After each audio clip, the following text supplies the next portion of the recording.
लोकतंत्र में सही फैसले लेना और लागू करना बेहद मुश्किल काम है, खासकर तब जब विपक्ष अड़ियल रवैया दिखाए। आज हमारे देश में अगर किसी भी बिल को पास नहीं होने देना है तो आप लोगों की भीड़ इकट्ठा करें और सड़कें और हाईवे जाम कर दें। आज नहीं तो 1 साल बाद ही सही, सरकार आपसे तंग आकर वह बिल वापस ले लेगी। चलिए लोगों की बात छोड़ ही देते हैं, पहले संसद के MP की करतूतें देख लेते हैं।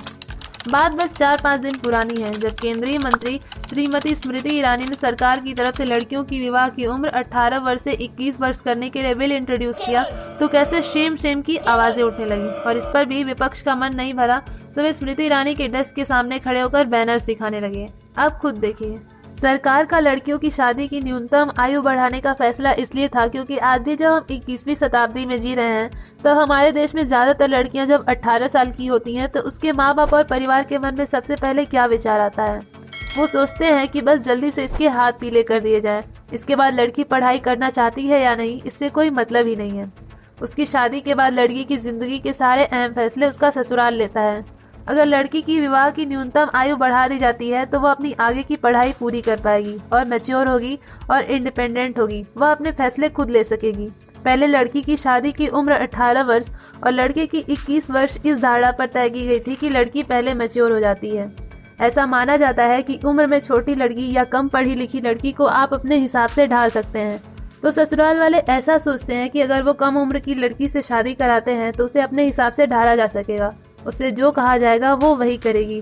उसे एक रोबोट की तरह से बना दिया जाएगा, यानी कि पुरुष का प्रभुत्व उस पर आसानी से चलता रहेगा। इसे कई बार इज्जत का नाम दे दिया जाता है कि लड़की सबकी इज्जत करेगी, लेकिन असल में वो इज्जत मजबूरी की इज्जत होती है, जिसे ससुराल वाले समझते हैं कि लड़की वाकई में उनकी इज्जत करती है। चलिए हम ये देख लेते हैं कि शादी की न्यूनतम आयु बढ़ाने से क्या फायदे होंगे। उच्च शिक्षा में महिलाओं की भागीदारी बढ़ेगी। गर्भावस्था के दौरान मृत्यु की दर कम होगी। लड़कियों के प्रति रूढ़िवादी सोच में बदलाव आएगा। महिला शिक्षित होंगी तो शिक्षा का स्तर बढ़ेगा। कामगारों की संख्या में महिलाओं की भागीदारी बढ़ेगी। विवाह के फैसले में लड़कियों की राय को ज्यादा महत्व दिया जाएगा। इस फैसले से जनसंख्या पर भी असर पड़ेगा क्योंकि शिक्षित महिलाओं का रुझान हमेशा से कम बच्चों पर रहा है। इन सभी बातों को किनारे करके मैं आपको बताती हूँ कि हमें लड़कियों की शादी की उम्र 21 वर्ष क्यों करनी चाहिए।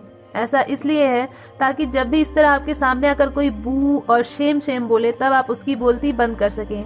एक बार इन महानुभावों को देखिए, आखिर इन्हें MP किसने बनाया। अगर हमें सच में तरक्की करनी है तो उसके लिए प्रगतिशील पुरुषों की आवश्यकता होगी ताकि पुरुष और महिला दोनों कंधे से कंधा मिलाकर चल सके, न कि इन जैसे लोग जिनकी वजह से महिलाओं के लिए संसद में भी काम करना मुश्किल हो।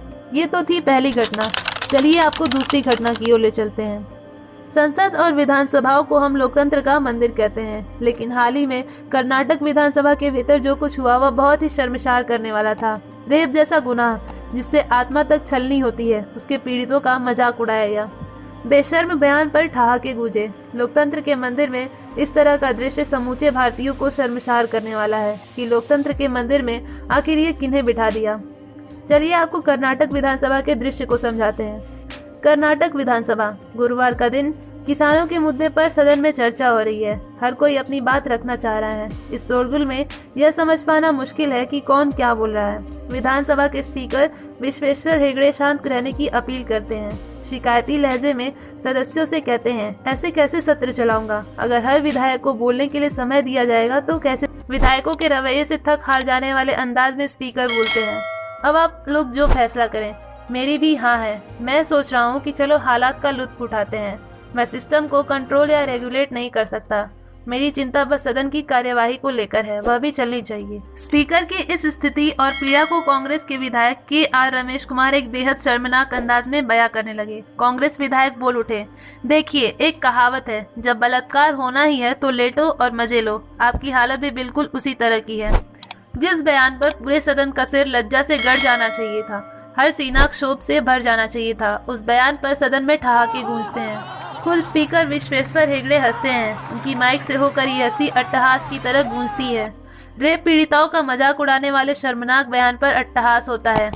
कांग्रेस के जिस विधायक रमेश कुमार ने टिप्पणी की वह विधानसभा के स्पीकर भी रह चुके हैं। ये कोई वैसा विधायक नहीं है जो पहली बार सदन में चुनकर आए हैं। ये तो वैसे नेता हैं जो वर्षों से सदन में हैं, बार बार चुने गए हैं।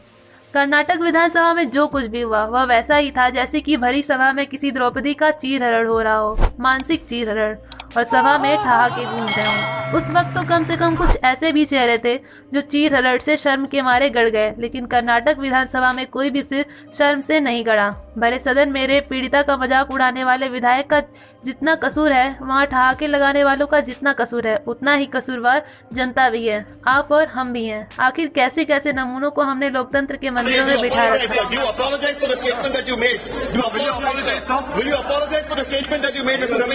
है। हालांकि रमेश कुमार ने विरोध होने के बाद सोशल मीडिया पर लोगों से माफी मांगी, लेकिन उनके रेप वाले स्टेटमेंट से उनकी मेंटेलिटी का अंदाजा आप खुद लगा सकते हैं। Association of democratic reforms (ADR) की रिपोर्ट के मुताबिक महिलाओं से अपराध के तमाम आरोपी चुनाव जीतकर संसद और विधानसभाओं में पहुंचे हैं। राजनीतिक पार्टियां भी ऐसे लोगों को टिकट देने से नहीं कतराती। लोग भी ऐसे अपराधियों को जिताकर माननीय बना देते हैं, एक बार नहीं कई बार, बार बार। अभी आपने संसद में महिलाओं की स्थिति के बारे में देखा, लेकिन यहाँ एमपीज की हरकतें इस हद तक पहुँच गई कि खुद उपराष्ट्रपति वेंकैया नायडू रोने लगे। किसी भी देश की राजनीति सुचारू रूप से तभी चलती है जब सरकार के साथ साथ विपक्ष भी स्वस्थ भूमिका निभाए, लेकिन जब विपक्ष मेज पर चढ़कर हंगामा मचाने लगे और रूल बुक फाड़कर फेंकने लगे तो स्वयं सभापति भी असहाय हो जाते हैं। बात है सदन के मॉनसून सत्र की, जहाँ से भारत के संसदीय प्रक्रिया की असली सूरत पेश करती तस्वीरें सामने आई, जहां सत्ता और विपक्ष देश की खातिर अपनी नीतियां और सियासत की दिशा तय करते हैं। और ये है देश की संसद में विपक्षी सियासत की बदसूरत तस्वीर, जहां विपक्ष ने ठान लिया कि न काम करूंगा और न करने दूंगा, न संसद का सम्मान रखूंगा, न बचने दूंगा। एक 72 साल का बुजुर्ग राजनेता जब देश के उच्च सदन में खड़े होकर रोते हैं, रात भर सो नहीं पाने की वेदना व्यक्त करते हैं, उसके चंद सेकंड के अंदर नारेबाजी शुरू हो जाती है, और जब उन पर नियमों के हिसाब से कार्रवाई होती है तो विपक्ष आरोप लगाते हैं कि सदन में उनसे सही सलूक नहीं हो रहा है। संसद में ऐसी हरकतें हुई कि हर किसी को ये सोचना चाहिए कि आपने जिस नेता को वोट देकर संसद भेजा है, क्या वो संसद के लिए शान बन रहा है या शर्म। इसी अशोभनीय हरकत के लिए उन्हें मौजूदा सत्र में निलंबित किया गया। निलंबित सांसदों के साथ विपक्षी दलों ने इस कार्रवाई को विपक्ष की आवाज दबाने की कोशिश के रूप में प्रचारित किया। वास्तव में यह दुष्प्रचार न केवल सदन में किए गए अमर्यादित व्यवहार पर पर्दा डालने की कोशिश थी, बल्कि यह माहौल बनाने की भी थी कि विरोध के नाम पर विपक्ष को संसद में हुड़दंग मचाने का भी अधिकार मिलना चाहिए। यह अच्छा हुआ कि सत्ता पक्ष विपक्ष के अनुचित दबाव के सामने झुका नहीं और अपने इस रवैये पर अडिग रहा कि जब तक सांसद अपने अशोभनीय आचरण के लिए माफी नहीं मांगते तब तक उनका निलंबन नहीं खत्म किया जाएगा। वास्तव में अब ऐसे नियम बनाने की जरूरत है कि संसद या विधानसभाओं की मर्यादा भंग करने वाले सदस्यों को उनके किए की सख्त सजा दी जाए। और सबसे महत्वपूर्ण जिम्मेदारी है हमारी कि हम अपना प्रतिनिधि ऐसा चुने जो लोकतंत्र को शर्मसार न करे और जनहित में काम करे। वैसे यूपी में विधानसभा चुनाव आ रहे हैं, इसलिए सभी वोटर से रिक्वेस्ट है कि वो सोच समझकर अपना नेता चुनें। बाकी आप सभी हमारे चैनल को सपोर्ट करें और ज़्यादा से ज़्यादा लाइक और शेयर करें। जय श्री